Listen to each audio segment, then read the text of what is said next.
3 years ago, he buried 2 tiny coffins, and with them the last pieces of his soul. He never believed in miracles. Not anymore. But then, on an ordinary morning, on an ordinary bus, he heard a song. The voices, small, fragile, familiar. And in that moment, everything he thought he knew about death, loss, and truth was shattered. This isn't just a story about a father finding his daughters. It's about what he had to become to keep them. Let us know in the comments where you're watching this from. And if you love stories that hurt in the best way, subscribe, because it's about to get real. Now, sit back, take a breath, and enjoy the story. The sun was a merciless overseer, baking the dusty road beneath my boots like a roaring furnace. Every step kicked up clouds of powdery sand, hanging in the dry, trembling air. I'd been riding since dawn, chasing nothing but the endless horizon, when the world finally gave me a sign. A faint cry, broken, desperate. I slowed, scanning the barren stretch ahead. The road was cracked and deserted, no sign of life except the heat waves dancing on the horizon. But then, near the edge where the cracked earth met a stubborn patch of scrub, I spotted her. A woman, slumped against a weathered rock, her clothes torn and stained, clutching something small and fragile to her chest. I dismounted without hesitation. The leather of my saddle creaked as I slid down, the weight of my rifle heavy on my shoulder. My boots struck the hard ground carefully, each crunch punctuating the eerie silence. She looked up, eyes wild with fear and exhaustion. The sun had baked her skin to a harsh, cracked sheen, but her grip was fierce on those tiny limbs nestled in the swaddling cloth. "I don't have much time," she whispered, voice raw and trembling. "They'll come for them soon. You have to protect them." Her words hit me like a sudden gust of wind, sharp and urgent. I knelt beside her, peering down at the 2 tiny faces peeking from the cloth twins. No more than a few weeks old, their eyes squeezed shut against the harsh light. Who's coming?" I asked, voice low, wary. The desert had taught me to expect trouble, but something about this woman's panic was different. Real. "Men. They took everything from me, my home, my family. But they can't have these," she said, clutching the babies tighter. "They want to make them disappear, just like the others." I swallowed hard, the weight of her plea settling deep in my chest. I'd come here looking for nothing but silence, but now, fate had thrown me into a fight I couldn't walk away from. The horizon shimmered again, and I knew they were close. I looked down at the woman and her babies, the only flicker of light in this relentless wasteland. My hand closed around the grip of my rifle. "All right," I said quietly. "I'll keep them safe." Her relief was brief, but genuine. As the wind whispered through the cracked earth, I vowed to stand between those innocent lives and the darkness racing toward us. The heat pressed down on us like a heavy blanket as I lifted the woman to her feet. Her limbs were weak beneath me, but there was a fierce fire burning behind her tired eyes, a spark I'd seen in survivors who refused to break. The twins, nestled in her arms, stirred softly, their tiny hands clutching blindly at the rough fabric. The sun was still climbing, but the merciless desert heat was already enough to sap the strength from a man's bones. Around us, the world was silent, except for the whispering wind and the distant call of a lone vulture circling high above, its shadow slicing the earth like a scythe. I knew we had little time. "We have to find water," I said. My voice was gravelly, dust settling deep in my throat. "There's a spring about 5 miles east near the ridge. It's a long way to carry you and the babies, but it's the only chance." She nodded, the faintest flicker of hope in her face. "I'll follow." I swung my rifle to my back and lifted the saddlebag from my horse, pulling out a canteen and a small bundle of dried jerky. "Here, eat what you can. The babies will need water more than anything." She took the canteen, her fingers trembling as she tipped it to her lips, then passed it to the twins one by one. I could see their tiny bodies shuddering as the cool water soothed their parched mouths. "The woman's name was Mary," she told me between sips and gasps for breath. She'd been traveling alone with her babies after escaping a gang that had raided her family's homestead. The story spilled out in fragments, tangled with pain and fear, a man named Carver, leading the ruthless group.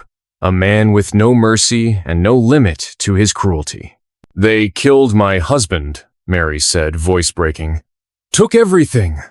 I managed to hide the babies and run before they found me. But I don't know how long I can keep running." Her story settled over me like the dust on the trail. I'd seen men like Carver before, cold, brutal, driven by greed and power.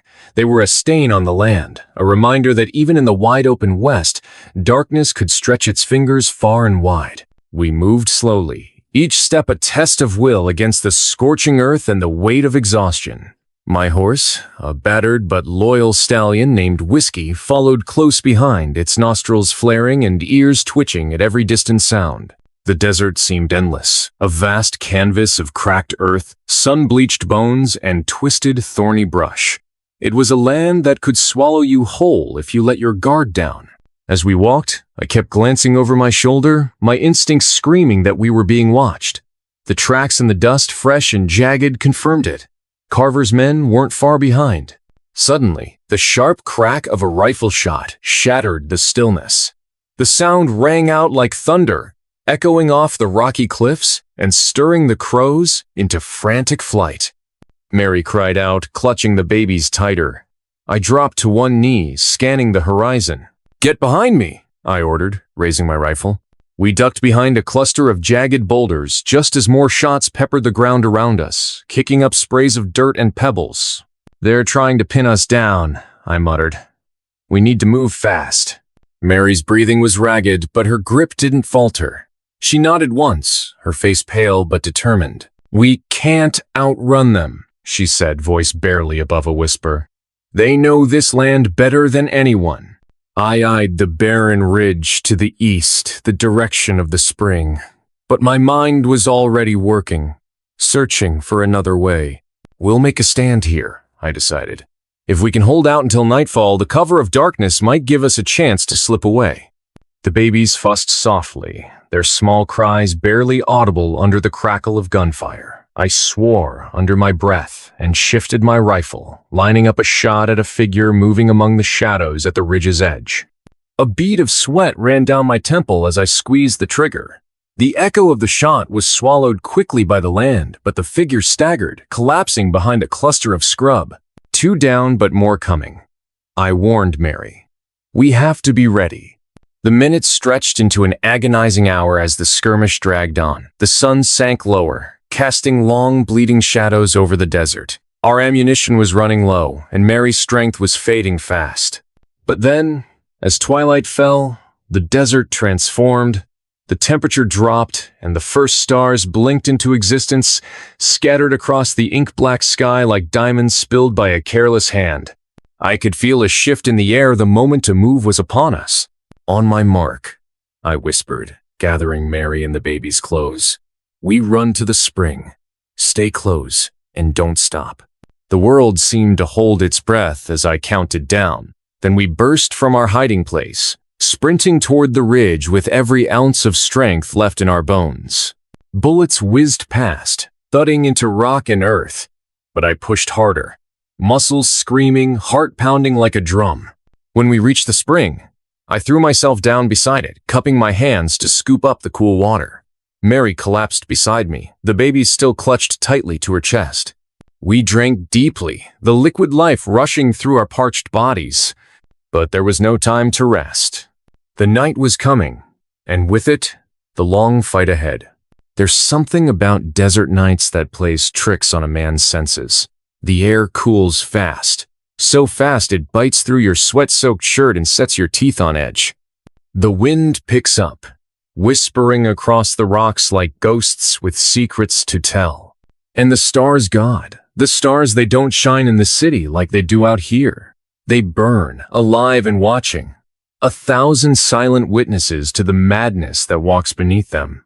We'd made it to the spring, barely. Mary was trembling as she cradled the twins in her lap, rocking them gently. Whispering nonsense words meant more to comfort herself than the children. Her dress was torn, dust-coated, streaked with blood that wasn't all hers. She hadn't said much since we collapsed beside the water. I didn't press her. Some silences are earned. I kept watch, rifle across my knees, my eyes scanning the dark ridgelines for movement. We'd wounded them, sure. I'd even dropped two. But Carver's gang was still out there. I could feel them like a pressure in the air. They weren't the type to run. Men like that didn't come this far, just to quit at sunset. Mary finally spoke, voice low and tired. I lied to you. I didn't look at her, not at first. Just kept watching the hills. I figured, I muttered. Most people do when they're scared. She nodded slowly. It wasn't just my husband they killed. It was my father's land they wanted. There's something buried beneath it worth more than gold to the right people, and I have proof. That made me turn. She was digging into the small satchel she'd clung to like a lifeline since I found her. From inside, wrapped in layers of oiled cloth and tied with a leather strap, she pulled out a bundle of aged papers, yellowed at the edges. Handwritten notes, survey maps, stamped legal deeds with seals half-faded from time. My father was a geologist, she said. Self-taught. Spent 15 years mapping the rock veins around Dry Hollow. Everyone laughed at him until he found a vein of high-grade quartz laced with gold running under what used to be our homestead. He marked every inch, filed claims, made copies, hid the originals. I unfolded one of the maps, held it up to the firelight.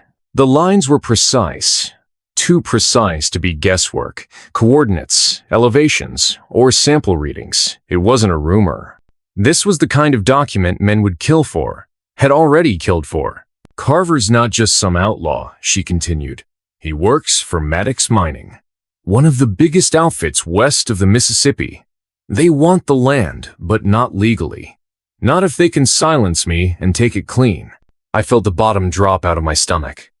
This wasn't some squatter hiding in an abandoned house. This was a woman who'd been running for years with the kind of truth that could burn a corporation to the ground.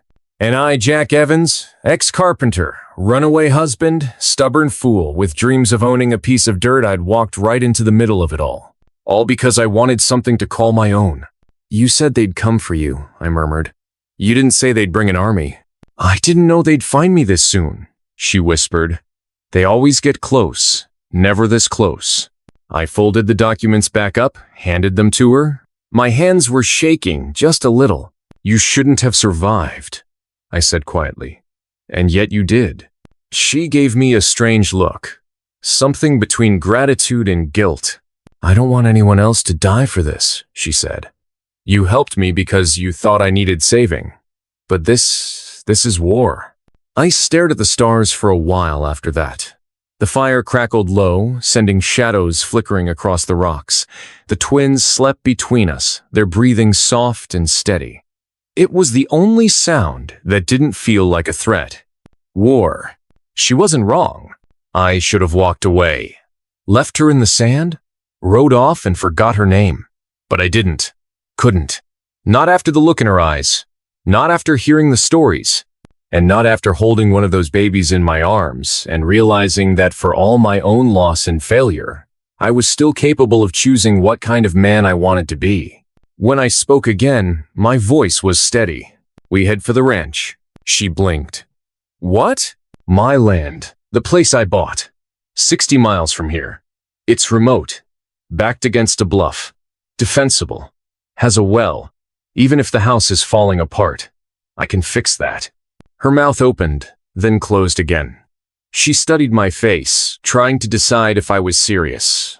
I was. Jack, they'll come. You know they'll come. I nodded. Then let 'em. There's a certain kind of madness that sets in when you make a decision you can't take back. I felt it settle in my bones as we packed up and saddled the horse. I lifted the twins into the worn saddlebags I'd padded with my coat, Mary riding beside me, the documents hidden beneath her skirts. We rode through the night, navigating by stars and instinct. Coyotes howled in the distance. The wind stung our faces, and my shoulders ached from gripping the reins too tight. But we didn't stop. The ranch came into view just after dawn, a skeletal structure on the horizon, its roof caved in, fences broken, the barn half swallowed by weeds. But it was mine, all of it, paid for in full, even if I hadn't known the real cost until now. I dismounted slowly, knees stiff, walked up the front steps, each board groaning under my weight, and pushed open the door. The smell of rot and dust hit me hard. The place had been empty a long time. Empty, or so I thought. Because as the sunlight pierced the broken slats and danced through the shadows, I heard it. A sound that didn't belong. A creak upstairs. Slow, deliberate. Like someone trying very hard not to be heard. I froze in the doorway. One hand still on the handle, the other drifting to the revolver at my belt. Behind me, Mary was still tending to the babies. She hadn't heard it. Not yet. I stepped inside. The floorboards groaned beneath me as I moved across the room. The dust was thick, untouched in places but disturbed in others, faint boot tracks leading from the back door up the stairs. I followed them, each step slow and measured. Halfway up, I caught movement, a shadow pulling back, breath held. My heart thundered in my ears. Then, at the top of the stairs, she stepped into view. A woman. Young, pale from lack of sunlight. Her dress old but clean. Her eyes sharp, focused, and utterly unafraid. She didn't speak. Just stared at me like she'd been expecting this moment for a long time. And somehow, I had the strangest feeling that she had. There's nothing more dangerous than a stranger who already knows your name. She didn't blink. Didn't reach for a weapon. Didn't run. Just stood at the top of the stairs like she'd been rooted there for decades, her silhouette carved from the shadows of my past. And then, softly, like it was the most natural thing in the world, she said, "Jack, you came back." I felt the hairs rise on my neck. My hand didn't leave the grip of my revolver, but I didn't draw. Not yet. "Do I know you?" I asked, voice low. She tilted her head slightly. "Not really, but I knew your father." My stomach twisted. That name, the one I hadn't spoken out loud in years, cut deeper than any bullet. "My father's been dead since I was 15, I said. "And that doesn't answer the question." She stepped forward, one slow movement at a time, her bare feet quiet on the rotting floor. Her face came into the light. Early 30s, maybe. Skin pale from hiding, long black hair, eyes like cold water. Intelligent. Tired. "My name is Clara. I've been living here since the mines ran dry and the others left. I stayed behind because I knew someday someone would come looking for what your father buried." I narrowed my eyes. "And what would that be?" She gave a small, tired smile. "Answers?" Behind me, I heard the soft creak of the porch as Mary approached, babies cradled against her shoulder. Her voice was taut with concern. "Jack? What's going on?" I raised a hand. "Stay back, Mary." But Clara didn't move. She didn't even flinch when I aimed the revolver straight at her chest. "You've been squatting on my land," I said. "You've been hiding." "From who?" Her eyes flicked past me just once to the desert behind the house. "From the same men you're running from now. The ones who killed your father. The ones who want those babies dead." The room seemed to tilt. My grip on the revolver didn't change, but something inside me cracked just a little. "What did you just say?" Clara took a deep breath. "Your father, Thomas Evans. He wasn't just a carpenter. He was one of the first men to find out about the quartz veins Mary's father discovered. But he didn't want the gold. He wanted to protect the land from the companies coming for it. He drew maps, set traps, hid documents, and he knew one day someone would come back to finish the fight he started." I felt the floor sway beneath me. The room closed in. I remembered the beatings, the bottles, my mother crying behind a locked door, the fire that took the barn and maybe took more. "You're lying," I whispered. "My father was a drunk." She stepped closer, voice steady. "He was a drunk because he tried to fight them and failed, because no one listened, because the sheriff was paid, because the mining company burned down your barn and left him for dead in front of your house. That wasn't a fire. That was a warning." I wanted to scream, to hit something, to tear down the ceiling and leave it all in ashes. But I couldn't not with Mary watching. Not with those babies sleeping against her shoulder, trusting me. I lowered the gun slowly. The weight of it was unbearable. Mary stepped forward, her face pale, lips pressed tight. "Jack, is this true?" "I don't know," I muttered. "But it smells like truth. And that's worse." Clara moved past me, careful, graceful. "I can show you. The cellar. It's where he hid the originals." I followed her out back, where a rusted iron door lay half buried beneath an old water trough. I'd never noticed it before, not when I came to inspect the property, not when I walked the land. She knelt, brushed aside the sand, and pulled up the latch. It creaked open with a groan that sounded like it hadn't been heard in 20 years. The stairs below were narrow, steep, and swallowed in blackness. Clara led the way, lantern in hand. I followed. Mary stayed at the top, rifle ready, her eyes scanning the desert. The cellar smelled of old earth, mold, and oil. At the far wall was a wooden chest, locked with iron. Clara knelt and pulled a key from her necklace. Inside, ledgers, map tubes, legal documents, a leather-bound journal with my father's name etched in faint gold. I opened it. My fingers trembled. Page after page of entries. Not about me. Not about my mother. About the land. About Carver. About Maddox Mining. About their murders. Their bribes. Their lies. About Mary's father entries dated before she was even born. It was all here. Proof. And one note, underlined twice. If you're reading this, it means I lost. But maybe you won't. My breath caught in my throat. Clara's voice was quiet. Now you see why they'll never stop. I stood there in the dark, the past in one hand, a revolver in the other, and a newborn future waiting above. When we emerged from the cellar, the sun was beginning its descent. Orange fire streaked across the sky. Mary didn't need to ask what we found. She saw it on my face. We didn't speak for a long time. That night, I started boarding the windows, hammering planks, reinforcing the doors. Clara helped. Mary cooked what little we had. The twins slept. We were making a stand. And as I drove the final nail into the front door, I looked out into the dying light, toward the horizon where dust clouds were starting to rise. They were coming. And this time, I wasn't running. I never fancied myself a soldier. Never wore a uniform. Never learned to salute. Never followed orders. But that night, as I boarded the last of the windows, stripped the floorboards for trap materials, and wrapped wire between fence posts with bloodied hands, I realized war don't care what you call yourself. It shows up just the same. Mary stayed quiet most of the day. She kept the babies close, feeding them from rags soaked in goat's milk Clara found in the cellar. I could see it in her eyes. She knew what was coming. She'd seen it before. Maybe not a siege, but loss, violence. The kind that leaves smoke in your lungs for years. Clara was efficient. Strange, in a way. She moved like someone who'd done this before. She didn't flinch at the sound of gun oil clicking, didn't hesitate when I handed her a hunting knife. She just nodded and slid it into her boot. "What did you do before this?" I asked, hammering iron nails into a makeshift barricade across the kitchen window.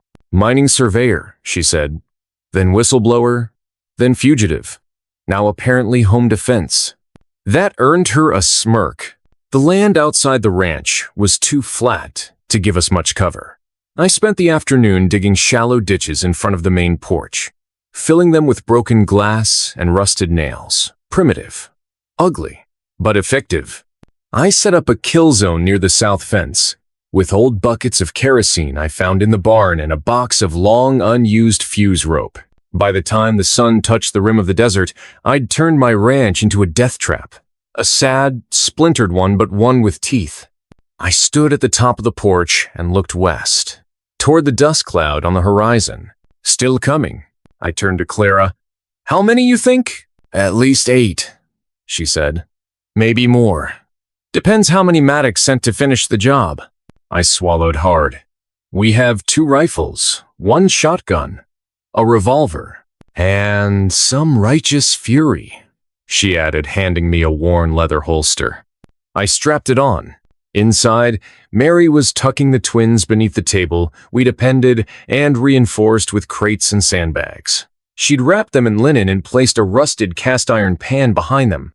"In case bullets come through the wall," she whispered. I didn't have the heart to tell her it wouldn't stop much. Instead, I knelt down beside her. The babies were asleep, peaceful, oblivious. She looked at me. "You should have left me in the desert," she said, her voice thin. "No," I replied. "I should have found you sooner."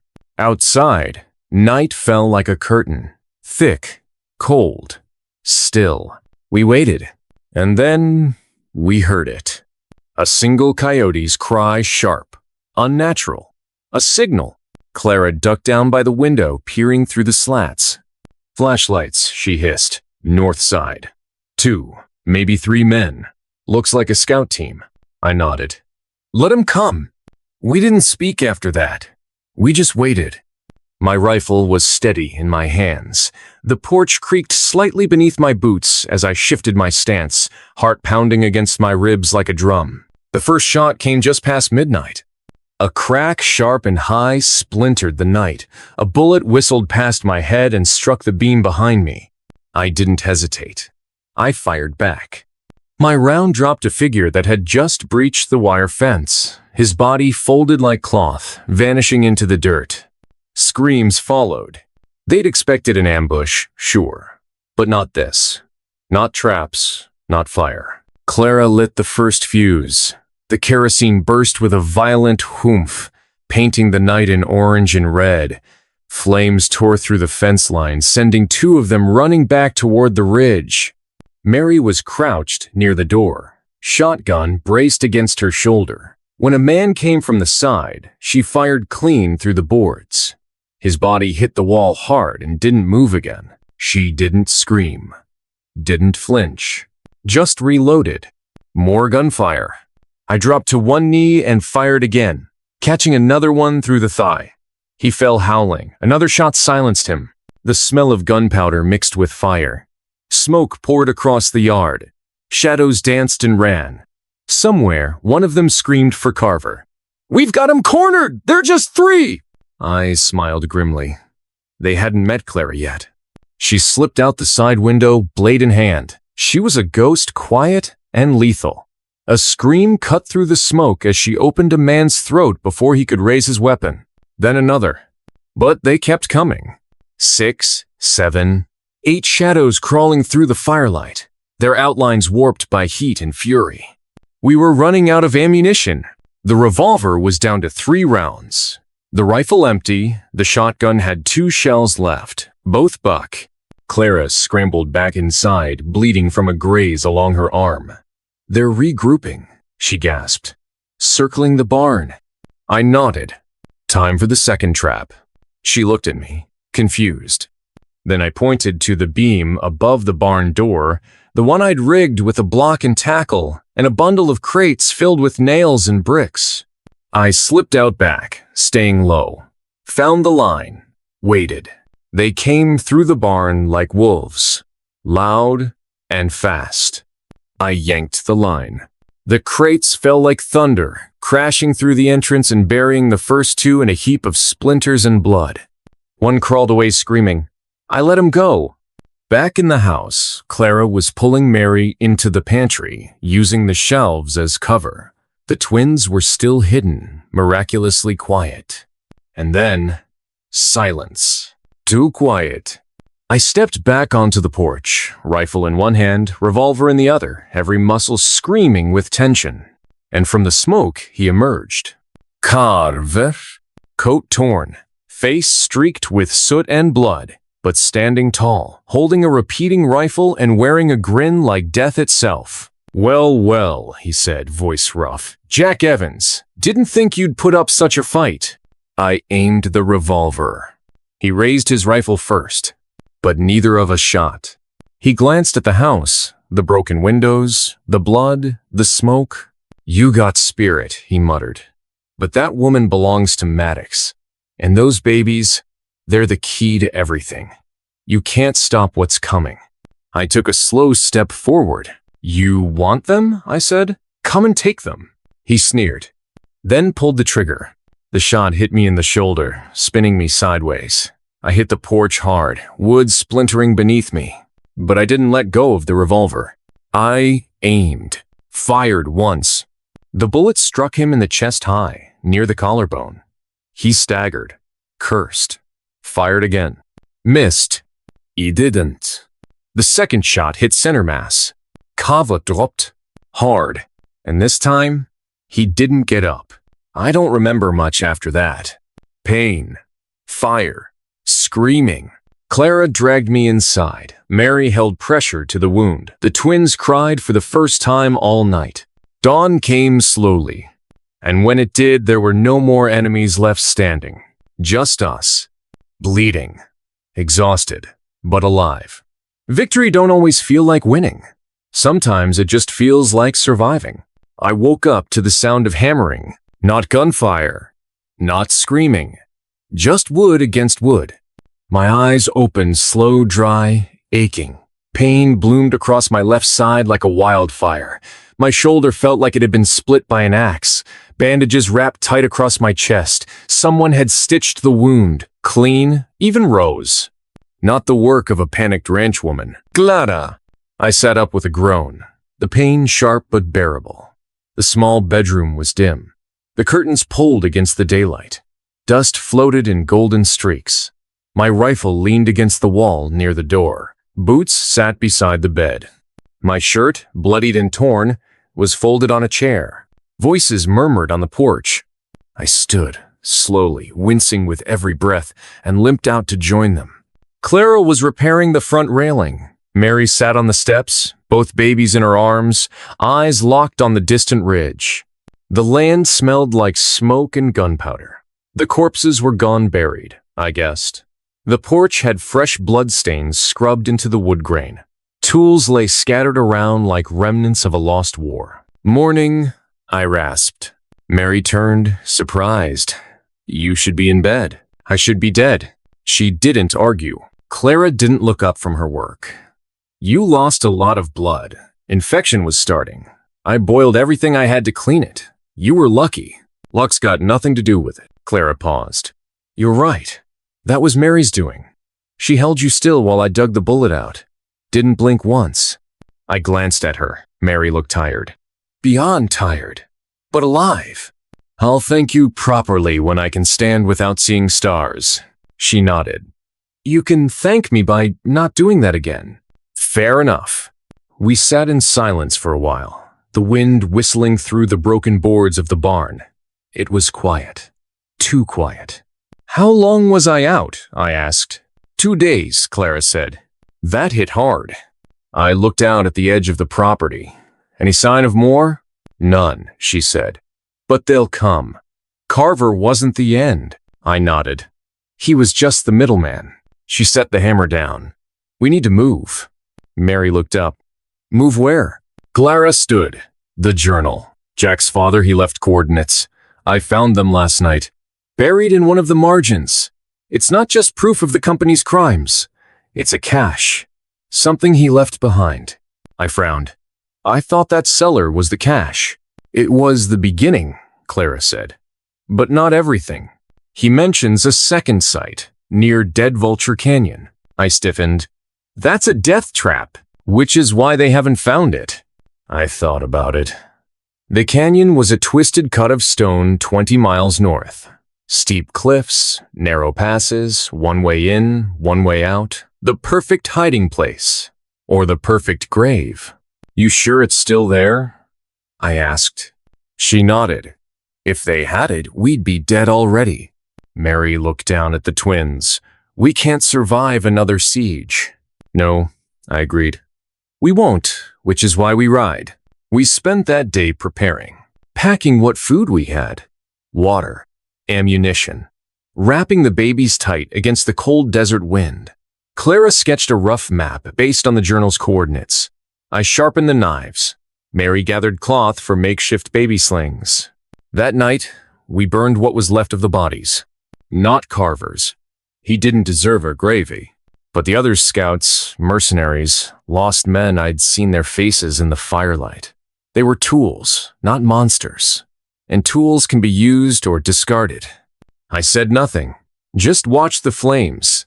Mary came to stand beside me, the twins bundled in her arms. "Do you think we'll make it?" I stared into the fire.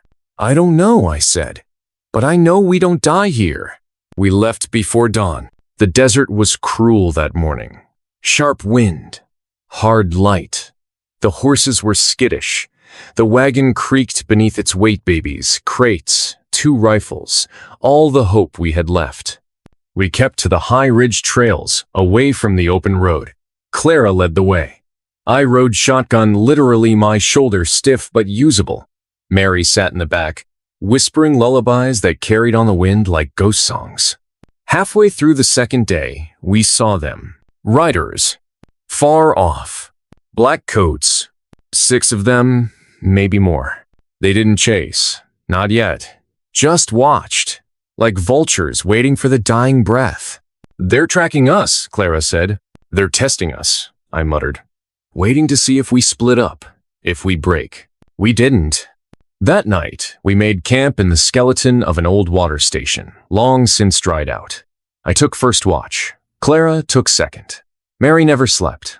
Around midnight, I heard Clara whisper my name. She stood by the wagon, journal open in her hands. "There's something else," she said. "Something I missed." She handed me the book. A torn page had been folded into the back cover.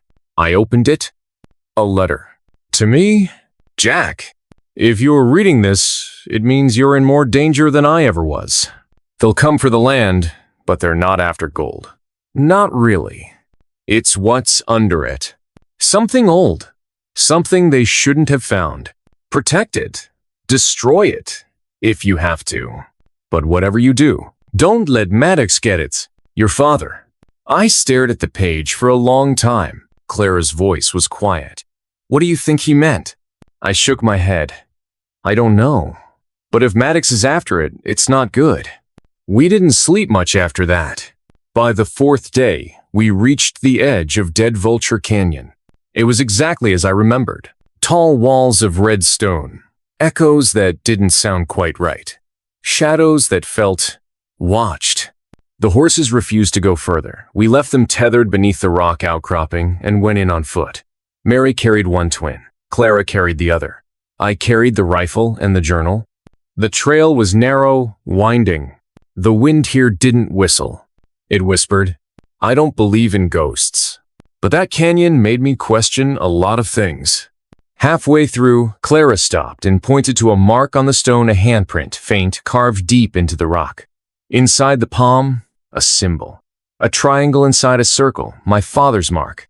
We were close. Then I saw at a crevice in the wall, half hidden behind a collapsed pillar. We crawled through, one by one, into the dark. The air inside was cold. Still. At the end of the tunnel was a chamber's stone walls, smooth, unnatural. And in the center, a crate, iron-bound, locked with a symbol that matched my father's seal. We pried it open. Inside, documents, ledgers, photos, proof of experiments, strange artifacts, mining logs with strange readings, and one last journal. Not my father's, but someone else's. And the words inside chilled my blood. The ore they found here, it isn't natural. It changes people, makes them different. That's what Maddox wants. Not gold, not silver. Power. Some things ain't meant to be dug up. Some truths are better left buried. But once you crack open the earth, it don't forget. The air inside the canyon chamber wasn't just cold. It felt wrong. Heavy. Like every breath pulled secrets from your lungs. The walls were smooth, not carved by tools but melted.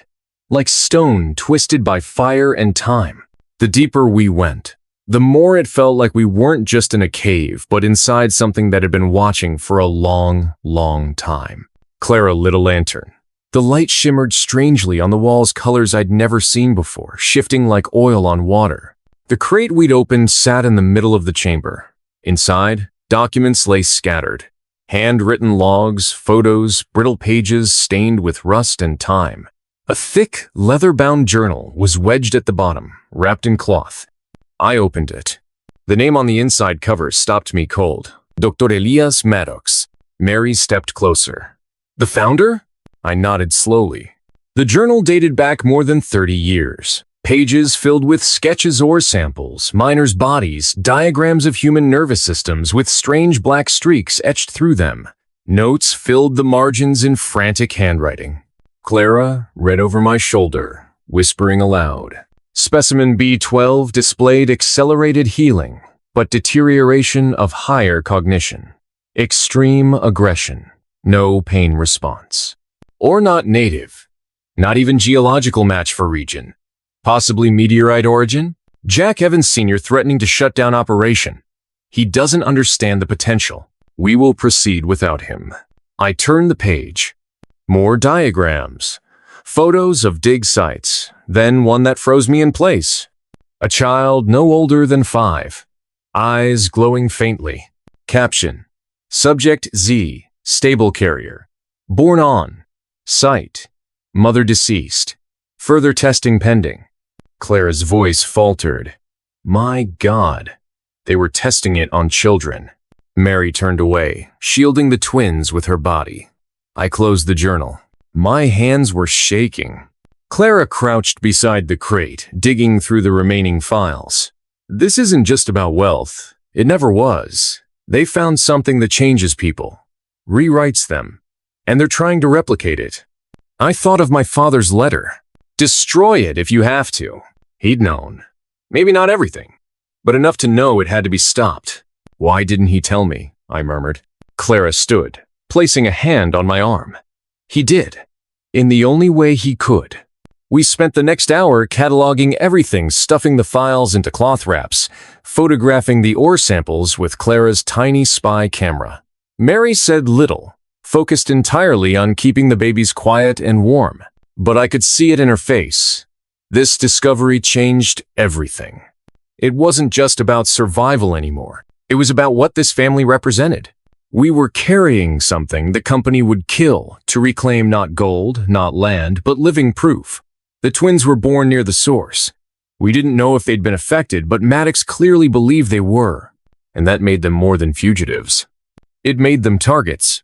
We made camp just outside the chamber entrance that night. No fire too dangerous. Clara sat across from me, sharpening a blade. Back at the ranch, I said. You moved like someone who's done this before. She glanced up. I have. I waited.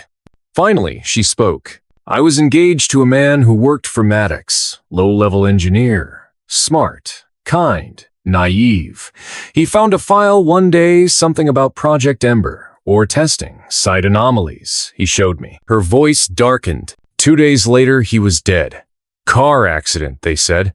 Except his body didn't look like it came from a car. It looked tested, like they'd used him before dumping him. I said nothing, just listened. So I ran, she continued. Stole what I could, and I've been trying to tear them down ever since. She looked at me then, eyes hard. But now, we might finally have enough. I nodded. What happens if we don't? Then we burn it all. The next morning, we packed everything and prepared to leave the canyon. As we crossed back through the narrow pass, I felt the change in the wind, the stillness in the air, a presence. We weren't alone. I held up my hand. Clara froze. Mary crouched low behind the wagon, babies tucked tight. I raised the spyglass. Figures on the ridge. 3, maybe 4. Scouting party. They'd found us. Clara cursed under her breath. They must have been tracking the signal. Some of those documents had RFID tags if they activated one, even accidentally. We move fast, I said, before they call in the rest. We turned south, away from the ridge, cutting across the stone flats. It was slower, rougher, but gave us more cover. By nightfall, we'd only made 12 miles. That's when the message came, tied to an arrow, sunk deep into the wagon seat. A single strip of paper, scrawled in red. We know what you found. There's no running. Give us the children, and we'll let you live. Refuse, and we'll take them from your corpses. Mary's face went pale. Clara's hand drifted to her revolver. I stared at the note for a long time. Then I ripped it in half. That night, I climbed to the ridge alone, rifle slung across my back. And for the first time in years, I prayed. Not for mercy, not for forgiveness, but for clarity. Because if we were going to stop Maddox, we'd need more than guns and guts.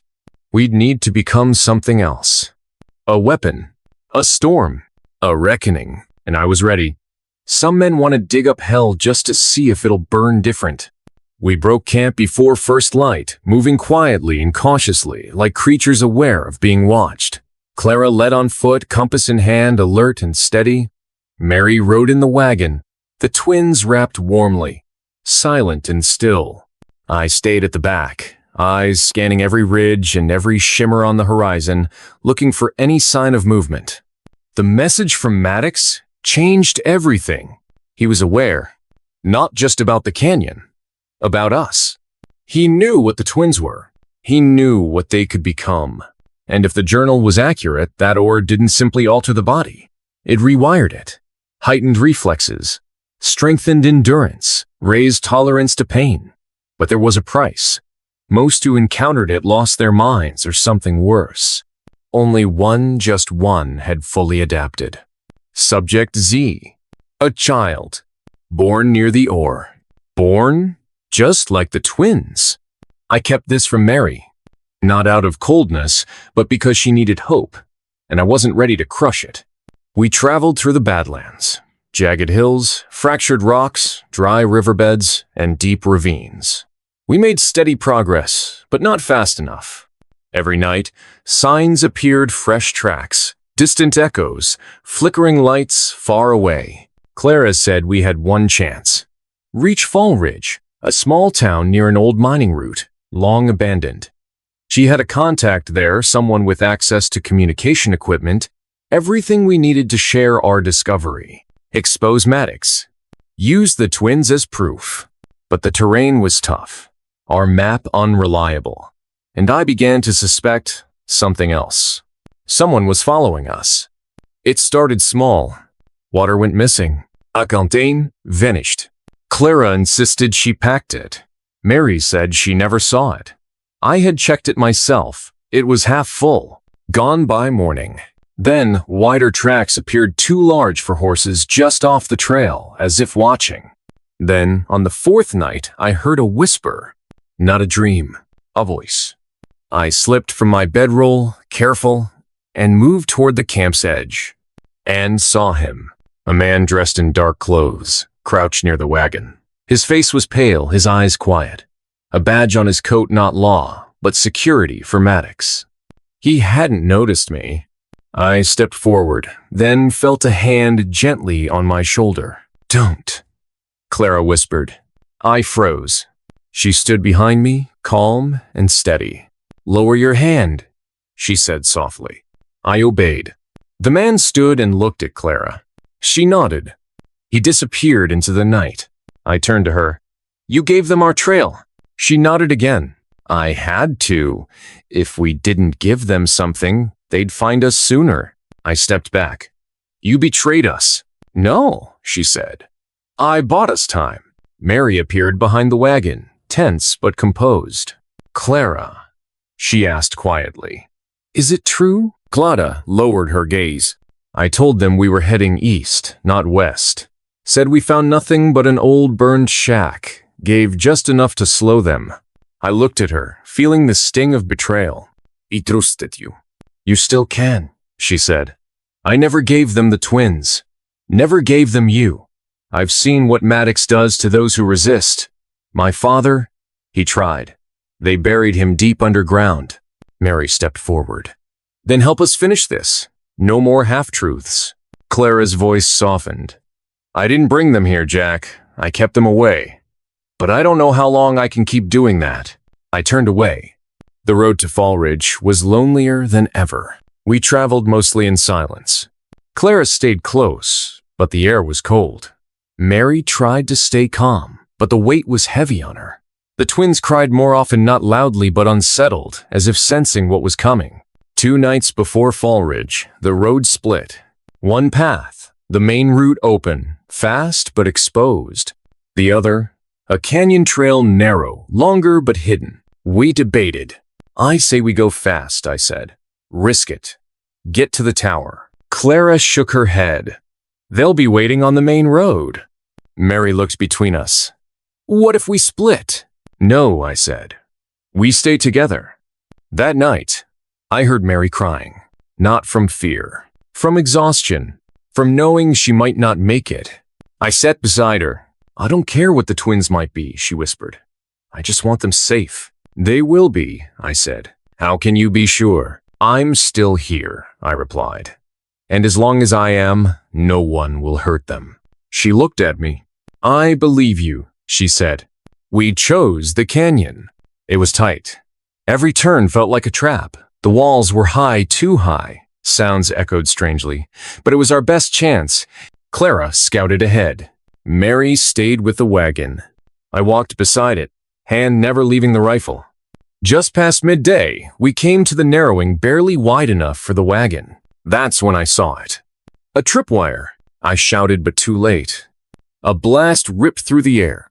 Rock and fire. The wagon tipped, one wheel blown clean off. Mary screamed. The twins cried. Clara rushed back. "Ambush!" Gunfire from above. I grabbed Mary, dragged her into a rock cleft. Clara returned fire, dropping 2 figures from the ridge. Another explosion rocked the canyon. I thought it was over. Then they came. Men in black. 10 at least. One wore a long coat, silver buttons, pale eyes. He stepped forward, hands raised. "Mr. Evans," he called. "Dr. Maddox sends his regards." I stepped out, rifle raised. "Tell Maddox he can go to hell." The man smiled. "Oh, I imagine he already lives there. But he made something in that canyon. Something precious." He nodded toward the twins. "You have 2 of them. We only need 1. I fired. Hit him square in the shoulder. He didn't flinch. Didn't fall. Just grinned. Clara grabbed my arm. "Run." We fought our way through that canyon. 3 men fell to Clara's pistol. I took one down with the rifle. But we were cornered, led into a box, funneled toward the dead end. Until Mary grabbed a stick of dynamite from the wrecked wagon, lit it, and threw it back toward the mouth of the canyon. The explosion collapsed the entrance. Dust, stone. Silence. We staggered through the final bend, lungs burning, ears ringing. On the other side, daylight. Fall Ridge, 2 miles away. Some roads don't take you where you want to go. They take you where you're meant to end. Fall Ridge was smaller than I remembered. A crooked scatter of buildings tucked into a narrow valley, surrounded by scorched ridgelines and the black skeletons of long-dead trees. The mine that birthed the town decades ago still loomed on the hill above its shaft mouth, sealed in rusted steel like a forgotten scream. Only the wind and the crows moved now. But it had what we needed. The old tower, a thin metal skeleton on the ridge's shoulder, blinking red once every 20 seconds. Clara's contact had already routed the signal. All we had to do was plug in the drive, the files, the photos. Maddox's sins, broadcast across every underground wire, pirate radio, and secure channel on the continent. One push of a button, and hell would break loose. We left the wrecked wagon hidden beneath tarps and brush just outside town. Clara and I walked in first, rifles low, eyes scanning every window, every open doorway. The place felt like it was holding its breath. Too quiet, too clean, like it had been prepared for us. We found the tower control room in the basement of an old mercantile building. Inside, a desk, a power console, 2 monitors covered in dust and bullet scars. A rack of blinking servers still hummed faintly in the dark. It was all there, intact. Mary followed soon after, babies swaddled tight. Her eyes never stopped moving. She hadn't slept in days, but she moved like a soldier now, steady, sharp, ready to run or kill at a moment's notice. Clara booted the console. Blue light spilled into the room. The screen flickered. Insert payload. I reached into my coat and pulled out the drive. The one that held everything: the journal scans, ore samples, audio files from Maddox's own mouth. Proof of what they did to minors, to children, to her. Clara looked at me. "Once this goes out," she said quietly, "they'll come after everyone. Me, you, the twins. There'll be no hiding." Mary stepped forward. "And if we don't send it?" Clara didn't answer. She didn't have to. I hesitated. For the first time since that day on the ranch, I truly hesitated. Because it wasn't just about revenge anymore, or justice. It was about cost. The kind no one sees until it's too late. Maddox wouldn't roll over. He'd scorch the earth to keep the secret buried. And we were holding the matches.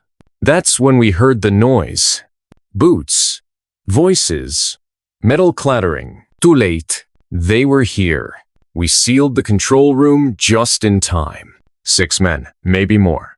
All dressed in black. Faces masked. They moved like shadows, silent, surgical, methodical. And leading them? Him. The man from the canyon. The one I shot.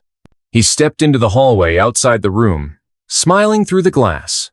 His coat was singed. His skin barely scratched. He raised a fist.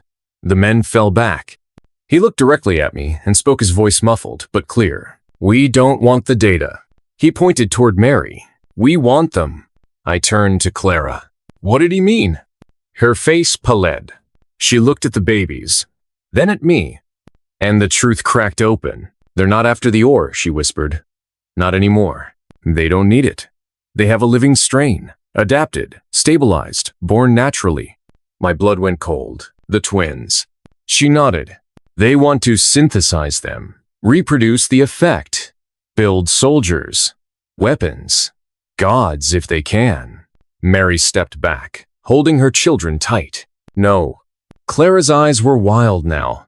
"They'll dissect them, map every cell, clone them, use them to seed colonies, to poison bloodlines, to make slaves that don't bleed."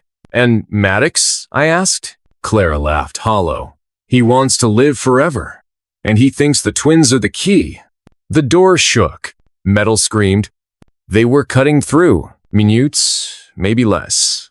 I looked at the console. Still blinking. Still waiting. "Insert payload." Mary stepped forward, her voice like steel. "Do it." "But..." "Do it," she said. "Burn them. Burn it all." I reached for the drive, paused, and looked at her. "If we do this," I said, "they'll never stop." She nodded. "But if we don't, they win." Clara handed me a second drive. "What's that?" She hesitated. "It's a diversion. Corrupted files. Dummy code. If they intercept the signal, it'll fry their receivers. For a few days, maybe a week, they'll go blind, give us a window." I stared at both drives. One would destroy them. The other would only delay. And the real one? That I could keep. Hide, protect. For the future. For the twins. The metal door groaned louder. Sparks showered the floor. Mary's eyes met mine. "You have to choose." And in that moment, I did. I chose what no one else ever had. Not power, not vengeance, but tomorrow. I jammed the real drive into my coat, slid the dummy into the port. The console lit up. Transmitting? Clara stared. "You? Let them think they've lost," I said. "Let them panic. Let them hunt shadows." She nodded slowly. "You're betting everything on a lie." "No," I said. "I'm betting it all on a family." The screen turned green. Upload. Complete. And the control room exploded in light. The men burst through seconds later. Too late. We were already gone. Smoke. Fire. Gunshots. We fought like animals. Like ghosts. Down the basement stairs, through shattered glass, out into the alley behind the building. We didn't stop. We ran. Ran through the empty streets of Fallridge, carrying the last hope of a dying world in our arms. Ran past the mine shaft, past the bones of the past, into the wilderness again. And as we climbed that final ridge, I looked back. The tower still blinked. Still alive. Still sending. They thought they'd won. But they hadn't seen the end yet. They hadn't seen us. There's no such thing as the end of the road, just the place where you stop running. We kept moving long after the sun was gone.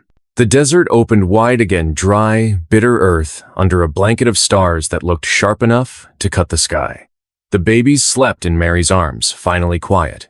Clara walked ahead, rifle slung, silent but present. And me, I just kept one foot in front of the other, waiting for the sound I feared most. Hoofbeats. Tires. Drones. Anything that would tell me Maddox wasn't done yet. And I was right to listen. Because hell wasn't finished with us. Not yet. 2 days out of Fall Ridge, we found a cabin. Or what was left of one. Rotting logs, collapsed roof, walls half buried in sand. Someone had once lived there, a long time ago. A place built to hide, not be found. Clara checked the perimeter. I set a small fire inside, wrapped in stones, low and smokeless.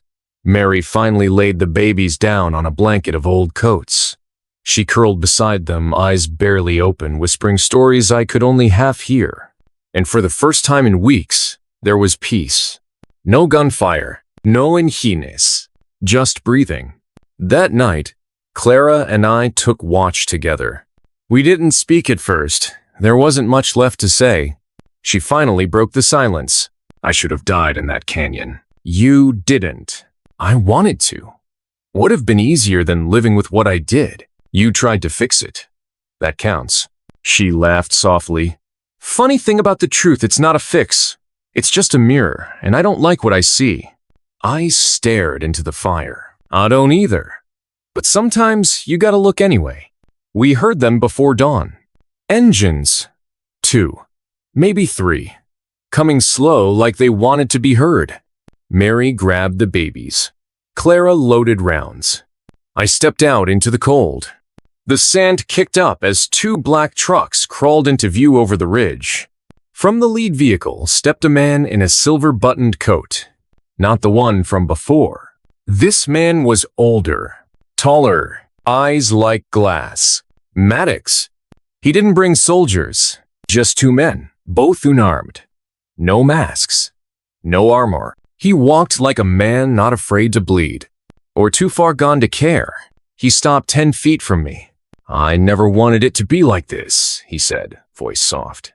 I laughed once. Then maybe don't build an empire on corpses.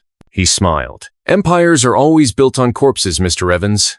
The only question is who they serve. He gestured toward the cabin. I'm not here to kill you. I came to make an offer. You're wasting your breath. Am I? He said. You still have the real data. The journal. The samples. You didn't destroy them. I didn't answer. He stepped closer. Give them to me, and I swear, you, the woman, the children, you vanish. New names, new lives. Enough money to disappear for 1,000 years. Clara stepped out, rifle leveled. Maddox didn't flinch. You can't protect them forever, he said. They're not just children. They're keys. They were born in mutation zones. They survived exposure without degradation. They're proof that nature has evolved. Mary stood beside me now, babies wrapped tight to her chest. You want to use them, she said. I want to understand them. For the betterment of humanity. No, I said. For control. He didn't argue. Because he knew I was right. And that's when it happened. One of the babies began to cry. But not out of fear. Out of power. The air changed. Thickened. Static rippled through the wind. The sand shifted. Maddox's men looked around, uneasy. And the baby's eyes, blue, but glowing, now met Maddox's gaze. He froze. His hand twitched. And then he stepped back. The man who had killed governments, erased towns, bought entire armies. He stepped back from an infant. Mary held her child tight. Look at them, she said. They don't need you. They don't need anyone. Maddox was trembling now, sweating, And for the first time, I saw something in him I never expected. Fear. They're not weapons, I said. They're a warning. He tried to speak, but the second baby cried next. A low, soft sound, and the earth quaked. Just slightly. Just enough to make every man flinch. I stepped forward. Go back to your labs, doctor. Go back to your concrete throne and your dead dreams. Because this world doesn't belong to men like you anymore. He looked at me. He looked at them. And he turned. He walked back to his truck. And he left. No war. No final shot. Yes, Sorena? That night, we burned the last copy of the drive. Clara watched the flames consume the pages. I thought we were going to expose him. We did, I said. Just not the way we planned. And the twins? They'll write their own story. We moved on after that. West, then south. Small towns, quiet roads. We changed names, cut our hair, learned to blend in. Mary became a schoolteacher. Clara took to farming. I built fences, fixed roofs, mended horses, and the twins, they grew. Not fast, not strange, but aware. The world felt them, and for once, it blinked. Years passed. One evening, I sat on a hill outside town, watched the sunset bleed across the sky like spilled wine. The twins now walking, talking, laughing, chased each other through the tall grass. And I thought about all the choices that brought us here. The blood, the fire, the sacrifice. And I realized something simple. I hadn't saved the world, but I'd saved a piece of it. A mother, 2 children, a broken trail stitched back together. And in the end, that was enough. Now ask yourself, if you were in his place, with nothing left but the sound of your daughter's voices on a bus full of strangers, would you have fought the same fight? Would you have risked everything for a second chance? Let us know in the comments what you would have done. And if this story moved you even a little, don't forget to like the video and check out the other stories waiting for you on screen. Because sometimes the hardest battles make the best stories.